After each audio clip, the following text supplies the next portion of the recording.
Mga kababayan, mga katambay, si Katambay Manong po, nagbabalik na naman po para po magkomento po sa inyo mga katambay. Samahan nyo po inyong likod dito po sa Tambayan mga kabayan. Magandang umaga po muna, tanghali, hapon, gabi. Madaling araw po sa atin lahat, saan man sulok ng bansa o saan man sulok sa ating bansa o saan man sulok sa mundo tayo naroon ay maingatan po tayo mga kababayan. Ito po, umpisa na po natin. Komentuhan po natin mga tambay. Ito po kasing PDP laban mga tambay ay hinihiling na po nila, pinababasura na po nila sa Senate, sa Senado, ito pong impeachment po na hinain po sa Vice President. Dahil po hindi naman po nasunod ang proseso ng impeachment, mga tambay. Hindi po sinunod ang proseso. Kaya po napakarami pong paglabag ang ginawa po ng Kongreso ayon po rito sa tagapagsalita ng PDP laban na si Atty. Topacio. Pero, meron po isang senador na ayaw pumayag. Hanggat maaari daw po ituloy ang impeachment, mga tambay. Kung sino senador ito, alamin po natin sa balita at komentuhan po natin kung sino senador ang tumututol, mga kabayan. Itong senador na ito ay hindi po abogado, mga kabayan. Ito po, pakinggan po natin ang balita. Pinababasura na ng PDP laban sa Senate Impeachment Court ang anilay unconstitutional na pagpapatalsik kay VP Sara. Agad naman itong pinalagan na isa sa mga senator judge. Yan ang agenda report ni Dexter Ganibe ng Abante Radyo. Solid ang pananindigan ng partido ni dating Pangulong Rodrigo Duterte sa impeachment ng kanyang anak na si Vice President Sara Duterte. Ayon kay Atty. Ferdinand Topacio, ang tagapagsalita ng PDP laban para sa isyu ng impeachment, dapat maibasura na ang reklamo dahil sa paglabag sa one-year bar rule. Pinunto pa ni Topacio ang magkasalungat na pahayag ng mga miyembro ng House Prosecution Panel sa isyu ng jurisdiction. Sinasabi nila iba, ultra vires daw at unconstitutional yung requirement for certification at saka yung verification ng 20th Congress na itutuloy. Sabi naman ni Prosecutor Joel Chuang, they will try their best to comply. So which is which? So they're confused. Kinontra rin ni Topacio ang mga panay ngak-ngak sa issue ng dismissal ng impeachment dahil bilang isang korte, kasamaan niya sa powers ng senator judges ang magbasura ng kaso. Wala doon sa Constitution yan dismissal, that is wrong. Because the Senate sitting as an impeachment trial, as an impeachment court, is no different from a regular court. A court tries and decides cases. In order for any court to try and decide cases, it must have what is called jurisdiction. Any court can motu proprio, ibig sabihin by itself, dismiss a case if it finds that there is no jurisdiction. Sinupalpal naman agad ni Senador Raffy Tulfo ang isyu ng jurisdiction. May ilan daw siyang kasamahan na isinusulong ang kagyat na dismissal, pero boboto siya laban dito. Mas makabubutian niya para sa VP na ituloy ang impeachment trial.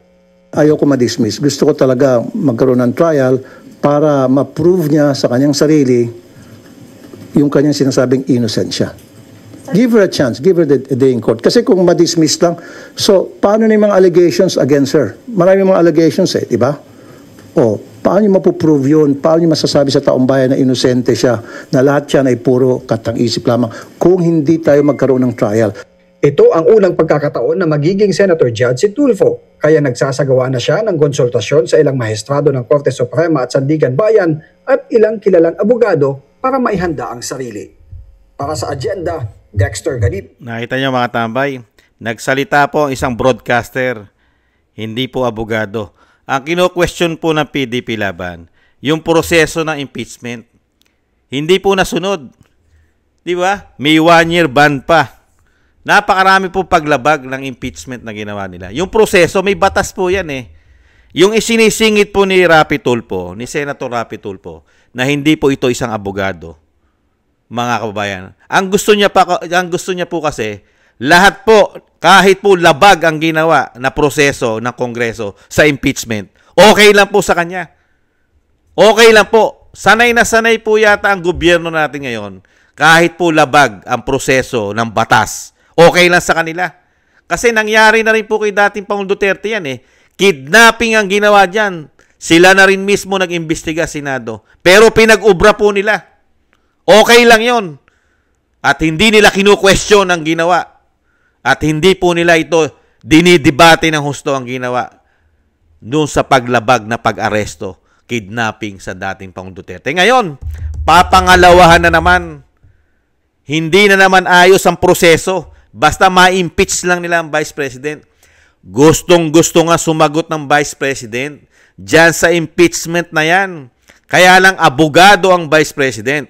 Kailangan kung i-impeach nyo siya bilang siya isang abogado, itama nyo ang proseso ng impeachment. Di po ba? In-impeach nyo ng 4 na beses.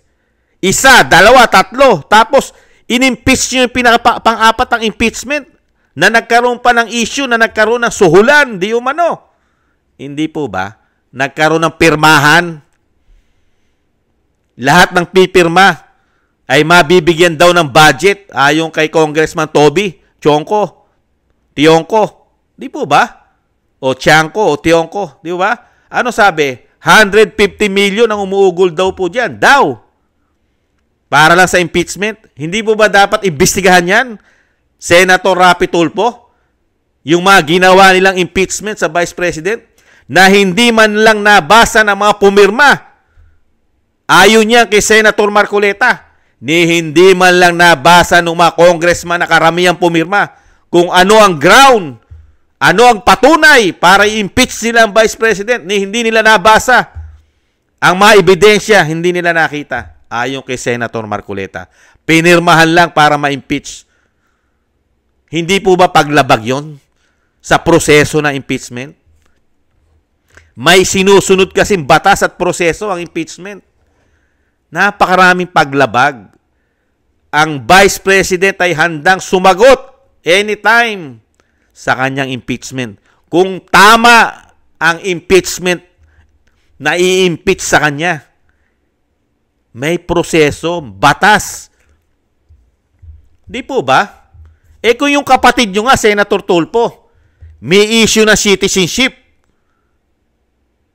nananahimik ang COMELEC at nananahimik din po kayo, ni hindi nyo na nga inimbestigahan ng kapatid nyo sa kanyang citizenship.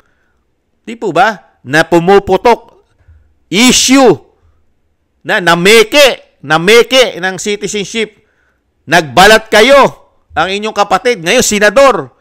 Pero hindi nyo malang inimbestigahan ng kapatid nyo kung bakit siya nameke. Gumamit na ibang pangalan para lang maging US citizen yata sa Amerika. Gamit pang pangalan yata, Sylvester. Hindi po ba? Si Iris ba? Iris Sylvester yata ang pangalan niya riyan. Tama ba, mga kababayan? Sylvester ang ginamit. Nanalo sa COMELEC, pero hindi nyo inimbestigahan kung tama ba ang kanyang citizenship. Wala ba siyang nilalabag? Hindi ba siya nanloko? Di po ba? Tapos ngayon, kasi meron po kasing dahilan yan. Kaya gustong-gusto nila impeach ng matuloy impeachment. Kasi karamihan naman po dyan ng mga tatayo po na prosecutor o mga judge sa impeachment. Karamihan po dyan hindi abogado mga kababayan. Kaya po hindi nila alam ang proseso yata ng impeachment. Kaya nga pinapaliwanag ni Topacio, ni Atty. Topacio, ang Senado ay para ding korte na pwede rin dismissin ang impeachment, lalong-lalo kung ito'y maraming nilabag na batas o proseso ng batas. Di po ba? Kaya. Abogado ang nagsasalita. Abogado. Sino paniniwala natin? Si Senator Tulfo o si Atty. Topacio? Pagdating sa legal, pagdating sa batas. Kasi yung mga sinasabi ni Senator Tulfo, pwedeng mangyari yan para malinis ang pangalan ni VP Sara. Pero, ayusin nyo muna ang proseso. Kaya nga pinasasagot kayo ng Korte Suprema. Di ba pinasasagot kayo ng Korte Suprema?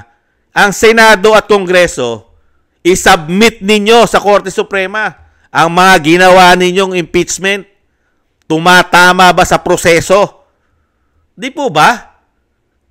Kinu-question nyo nga ang Korte Suprema dahil wala kayong ginawang mali. Pasasagutin ba kayo ng Korte Suprema kung wala kayong ginawang mali? May nakita rin ang Korte Suprema, may nakita rin mali. Kaya nga pinasasagot kayo. Hindi po ba ganun yun? Kaya dito po kay Senator Rapi Tulfo, may umuugong din po kasi. Lahat naman po ay nagnanasa po yan. May mga pagnanasa dahil alam naman natin ang Vice President, ang Vice President, ang pinakamalakas na kandidato sa 2028. Paghahangaran nila yan. Kung mawawala ang Vice President bilang kandidato, bilang politiko, wala na silang kalabang malakas, sila-sila na lang. Hindi po ba? Nakita nyo po, meron po mga intensyon yata sila. Kaya gusto nilang ma-impeach. Saka saan ka nakakita ang i-impeach mo confidential fund? Confidential nga. At halos lahat meron silang confidential. Diyan ka magtataka dito sa Kongreso at Senado. Pilit mong hinahanapan ng korupsyon yung confidential. Samantalang lahat sila may confidential, pati ang Pangulo. Sa lahat ng ahensya ng gobyerno, sa lahat ng departamento ng gobyerno, tanging Office of the President ang pinakamalaking confidential intel fund sa bansa. Na wala man lang nagsalita ni isang congressman at ni isang senador na kailangang kalkalin, imbestigahan din ang pinakamalaking confidential na nahawakan ng isang politiko, isang lingkod bayan sa Pilipinas, sa ating bansa. Tanging isang tao lang ang humawak na pinakamalaki sa kasaysayan. Hindi po ba? Mga pangulo, katulad po ng pangulo natin ngayon, hindi bababa sa 4.5 billion ang kanyang Intel and Confidential Fund. Ni isang senador katulad ni Tulfo, wala man lang yaw-yaw ito na dapat imbestigahan din natin ang confidential fund ng Pangulo. Kahit ang speaker na tinatawag na tambaluslos at mga tuwadcom, walang nagsasalita para imbestigahan yan. Bakit kaya? Tanging sa Vice President lang.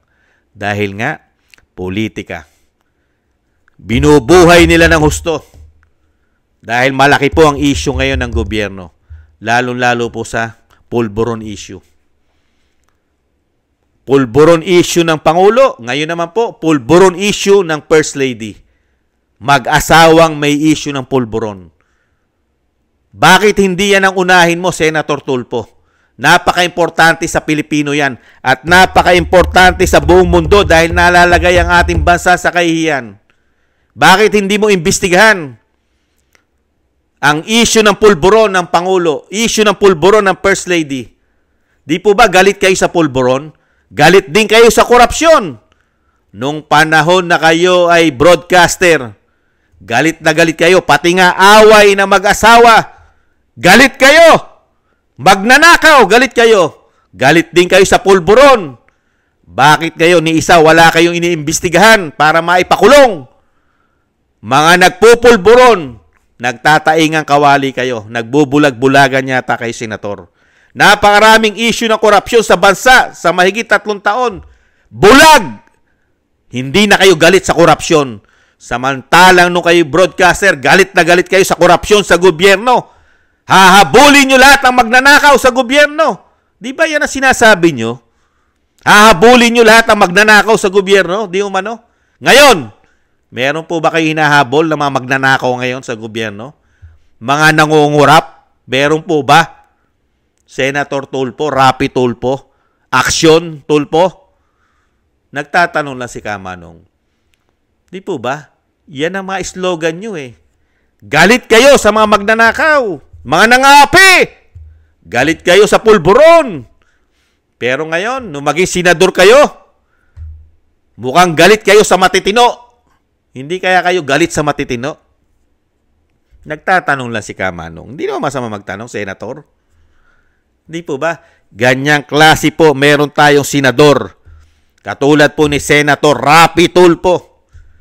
Magaling lang po yata sa kanyang programa.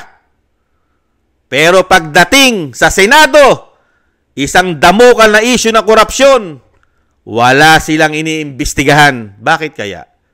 Yung 2025 national budget, ano na nangyari dyan? 241 billion. Di po ba? Wala silang yaw-yaw dyan. At walang yaw-yaw si Senator Rapi Tulfo dyan na nasingitan yung mga blanco. Yung kay Congressman Ungab, kay Attorney Vic, wala po. At yung korupsyon, issue ng korupsyon sa flood control, wala silang say dyan. Hindi nakikita ni Senator Tulfo yan. Di po ba? Yung paglipat ng pera sa PhilHealth, wala yan. Hindi korupsyon yan. Yung ininvest natin sa Maharlika Investment Fund, wala yan. Hindi korupsyon yan. Hindi dapat imbestigahan yan. Merong natatandaan tayong inimbestigahan yan. Di ba yung loto? Inimbestigahan niya yung loto. Ano na nangyari sa loto? Meron po bang napakulong? Meron po ba idinimanda sa loto? Iniimbestigahan nila? Nagtatanong lang si Kamanong, ano na kaya nangyari sa mga investigasyon sa loto, Senator Tulfo? Meron na po ba tayo na ipakulong? Meron na po ba tayo na ipakulong dyan sa mga investigasyon nyo? Hindi po ba? Pero plano yata. Dahil lahat naman ng politiko ay may ambisyon maging pangulo yan. Ang tanong natin kay Senator Rapi Tulfo, may ambisyon po ba kayong maging pangulo? Kaya gigil na gigil po kayo sa impeachment ng Vice President na matuloy? Kahit po ang proseso ng impeachment ay hindi tama, napakaraming paglabag ng ginawa nilang proseso ng impeachment? Hindi po ba? Okay na sa inyo? Ano pa, silbi nyo riyan? Gumagawa kayo ng batas. Nagbabalangkas kayo ng batas. Pero pagdating sa batas ng impeachment, hindi kayo susunod? Unbelievable. Mga mambabatas mismo, ha? Mambabatas, gumagawa ng batas. Nagbabalangkas ng batas. Pero yung batas ng impeachment, proseso ng impeachment, ayaw nila sundin. At marami silang paglabag sa proseso. Pero mambabatas sila. Diyan ka magtataka. Only in the Philippines. At ang isa pang napagtataka, hindi ba kayo nagtataka? Ang COA mismo, pinaparangalan pa ang Office of the Vice President.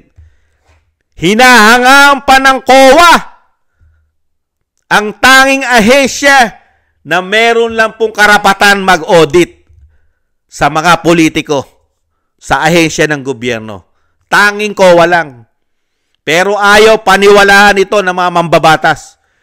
Hinahangaan nilang Vice President, ang Office of the Vice President, sa napakaganda nito, lalo-lalo po sa paggamit ng maayos ng pondo ng bayan. Hinahangaan ng COA, maayos. Pero pagdating sa mga congressman at senador, mga kababayan, mas matindi pa sila. Wala silang nakitang kabutihang ginawa ng Vice President. Dahil po hindi po sila magnanakaw. Ang mga congressman, mga senador, ang Pangulo, at lahat ng ahensya na nagpapabagsak sa Vice President, hindi po mga magnanakaw yan. Kailanman ay hindi sila nagnakaw sa pera ng bayan. Lalo-lalo na yung mga gustong mag-impeach sa Vice President. Hindi po mga magnanakaw yan. Malilinis po yan na mga politiko. Ang tanong, totoo po ba yun? Yun ang tanong. Totoo po ba yun? Na hindi sila mga magnanakaw? Nagtatanong lang si Kamano. Lalo po ang Kongreso at Senado. Mga kababayan, ano po ba ang issue ng mga senador at Kongreso? May issue rin po sila eh. Hindi po ba, mga kababayan? May issue rin po yan. Ang mga senador natin, may mga issue rin po yan pagdating po sa pondo ng bayan. Pero wala pong iniimbestigahan dyan si Senator Tulfo. Doon ka magtataka, mga kababayan. Di po ba kung paano po sila humawak ng pera ng bayan? Magtataka ka riyan. Tanging Vice President lang po, hinahanapan nila ng issue ng korupsyon. Pero yung kanilang institusyon, na napakahaba ng panahon, dekada na. Ano po? Yung kanilang mga MOOE, mga extraordinary expenses, ano po? Mga kabayan, certification. Liquidation by certification lamang po. Yata ang kanilang ginagawa. At walang public hearing. Walang public hearing ang kanilang mga pondo, mga kababayan. Hindi natin alam kung gaano kalalaki ang kanilang nakukuha. Pero meron naman pong nagsabi kung gaano kalaki, mga kababayan. Ayon po sa sinasabi nga, nahahawakan ng mga senador. Hindi raw po bababa sa 200 million bawat isang senador. At ang isang congressman naman daw po ay 70 million. Hindi bababa. Pwera pa raw po dyan yung mga komisyon, mga overpricing, kickback, di umano. Ito po, may balita po sa kanila eh. Ito po yung balita sa kanila. Ito po, dapat imbestigahan eh. Dapat imbestigahan po ito. Pakinggan po natin ito. Isang dali lang po. Set up ko lang po. More. Save like repair, save like replace. Sadly, windshield chips Tingnan lang po natin. can turn into Set. windshield cracks. Ayan. Ito po. Different name, same animal. Nag-iba man ang pangalan, hindi naman talaga nawala ang pork barrel sa budget system ng gobyerno. Yan ay kahit pa may desisyon na ang Korte Suprema laban dito. Daan taon nang nasa sistema ang pork barrel na inilaan para sa mga lokal na proyekto. Paraan daw para pondohan ang hindi karaniwang napapansin ng national government. Formal na tinawag bilang Countrywide Development Fund o CDF noong 90s. May 12.5 million pesos na alokasyon ng bawat mambabatas para sa mga infrastructure projects, pagbili ng mga gamit at iba pa. Meron ding special purpose funds at insertions na pwedeng ilaan ng mga mambabatas sa pagpapagawa ng paaralan, farm-to-market roads at iba pang public works. Nagkaroon pa ng Congressional Initiative Allocations o CIA na mula 15 million hanggang 100 million bawat taon. Bahala ang mambabatas kung paano at saan ito gagastahin na siyang ini-insert sa budget ng mga ahensya gaya ng DepEd, DPWH at DOH. Hihingan muna ng Budget Department ang mga mambabatas ng listahan ng mga proyekto na gusto nilang pondohan gaya ng mga infra, livelihood projects, health, scholarships, calamity assistance at iba pang gamit. Ang pag-release ng mga pondo nakadepende sa Malacanang na maaaring gamitin ang pork para impluwensyahan ang mga desisyon ng Kongreso. Ayon sa pag-aaral ng Philippine Center for Investigative Journalism, ang korupsyon makikita sa pagpatong sa presyo ng mga gamit at proyekto. Hati-hati sa porsyento o kickback ang mga mambabatas, supplier, maging congressional staff, mga implementing agency at mga lokal na opisyal. Lumago pa sa 70 million pesos bawat kongresista at 200 million bawat senador ang pork barrel na nakilala pa sa tawag na Priority Development Assistance Fund o PDAF. Simula ng manalong senador noong 2001, hindi tinanggap ni Ping Lacson Nakita niyo ang po? kanyang pork barrel allocation at Nakita nyo po mga tambay, napakasarap po maging congressman at senador. Hindi po ba? Grabe po, unlimited po ang pera. Mga kabayan, pero po, diyan ka po magtataka. Napakalilinis po ng mga senador at congressman, lalong-lalo po yung gustong mag-impeach sa Vice President. Ito po mga senador at congressman na ito, grabe po ang hinahawakang pera pala nito sa taong bayan. Grabe po kalalaki, hinahawakang pondo galing po sa taxpayer at nakakautang pa tayo. Grabe no? Kaya po pala sila nagpapakamatay. Nagpapakamatay po yata sila maging senador, maging congressman dahil po sa numero. Napakarami po pala na nahawakang pera na bahala na silang gumastos kung ano gagawin nila.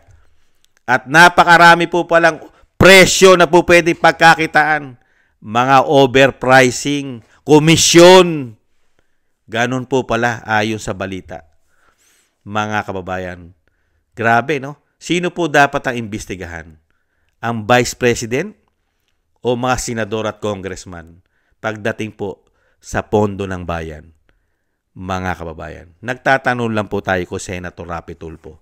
Sino po dapat ang imbestigahan, Senator Rapi Tulfo?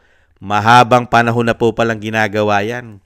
Dekada na po palang ginagawa ng mga congressman yan at mga senador. Katulad po nyo ngayon, Senator, 3 taon na po kayo senador. Gaano kaya karaming pera na po nahawakan nyo na wala pong liquidation mga tambay. Wala pong mga resibo. Liquidation by certification lang yata, Senator Rapi Tulfo. Hindi kaya? At kailan din po namin mababalitaan na kayo po ino-audit ng COA na may resibo? Kailan po kaya, Senator Rapi Tulfo? Nagtatanong lang si Kamanong. Tapos ngayon, gustong-gusto nyong matuloy ang impeachment. Hindi naman kinatatakutan ng Vice President yan eh. Ang sinasabi lang ng Vice President, ayusin nyo muna ang proseso. Sumunod kayo sa proseso, lalong-lalo sa impeachment. May proseso yan. Napakarami yung nilabag na proseso, batas. Mga kababayan, hindi naman po bobo si Atty. Topacio. At marami po nagsasabi, ang ginawa pong impeachment ay puro basura. Di po ba? Basura. Yan po sinasabi. Mga kabayan, maraming salamat po mga kabayan. Sana gusto po ng ating tambayan mga kabayan sa YouTube at TikTok. At ganoon din po sa mga nagko-comment, like, share, subscribe. At syempre po sa mga subscribers po natin, mabuhay po kayo. Shoutout po sa inyo lahat. Ingat-ingat po kayo mga kababayan. Thank you rin po sa mga nagbibigay po ng biyaya at tulong sa inyong lingkod. Shoutout po Kingston 123 ng Hong Kong, Eric Hershon ng Canada, Jake Yahoo 4531 ng Maisog, California, USA, Gina Ray Solidides ng Berlin, Germany, Julieta Silona ng Sydney, Australia, Baby Roman, Ate Isa ng Cagayan, si Jem Aris ng United Arab Emirates, Jobilin Watanabe ng Japan, ako si Pilam, si Annie Jo, Teodorico Erguisa Jr., si Arfel Villacorta, Wills Bubbles 5697, Rosalina Arcade Team 888, si Michelle Yamaguchi Vlog at si Norma Garcia. Thank you po sa inyo mga kabayan. Ingat-ingat po kayo. Mabuhay po kayo. Lalo-lalo po sa inyong mga paggawa. Ingat-ingat po. At muli po, yung panalangin at dasal po, magkaisa po tayo. Isama po natin sa ating mga dasal na maingatan po ang pamilya Duterte, ang Vice President, ang dating Pangulong Duterte, na madugtungan pa po ang kanyang buhay, kalakasan at pag-iingat po at makabalik po sa lalong mabilis sa ating bansa. Maraming salamat po. Paalam po mga tambay, sa muli po, paalam po muna. Ingat po tayo. Bye-bye.